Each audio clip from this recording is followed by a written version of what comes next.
अब ये जानिए कि लाहौर में गर्मी और हब्स की शिद्दत बरकरार है। महकमा मौसमियात के मुताबिक लाहौर में 9 से साथ आपको बताएं कि 6 से 9 जुलाई के दौरान बारिशों का सिलसिला जारी रहने का इम्कान जाहिर किया गया है। मज़ीद क्या तफसीलात हैं, अरीबा आफ्ताब से जानते हैं जो महकमा मौसमियात के दफ्तर में मौजूद हैं। अरीबा, बताइएगा। जी बिल्कुल, मैं इस वक्त मेट ऑफिस में मौजूद हूँ और बात हो जाए शहर लाहौर में मौसम की तो सूरज और बादलों में आंख मचोरी का खेल जारी है। अगरचे शहर के अफक पर बादल भी मौजूद है, लेकिन इसके बावजूद गर्मी की शिदत में कमी ना आ सकी। तो आखिर गर्मी का जोर कब टूटेगा और मानसून का स्पेल जो है वो कब से लाहौर में दाखिल हो रहा है, तो जान लेते हैं डिप्टी डायरेक्टर साकिब हुसैन साहब से।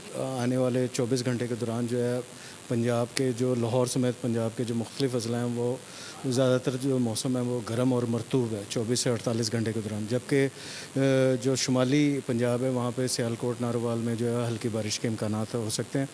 एक मगरबी हवाओं का सिलसिला है जो कि 6 तारीख को पाकिस्तान में दाखिल होगा, जिसकी वजह से पंजाब में जो है वो पंजाब में लाहौर समेत मुख्तलिफ अजला में जो है वो बारिश के इम्कान हैं। हाँ जी, 6 से और 9 के दरमियान ये बारिशें होंगी, जिसकी वजह से जो है टेम्परेचर में जो है वो खातिर ख्वाह जो है वो कमी होगी।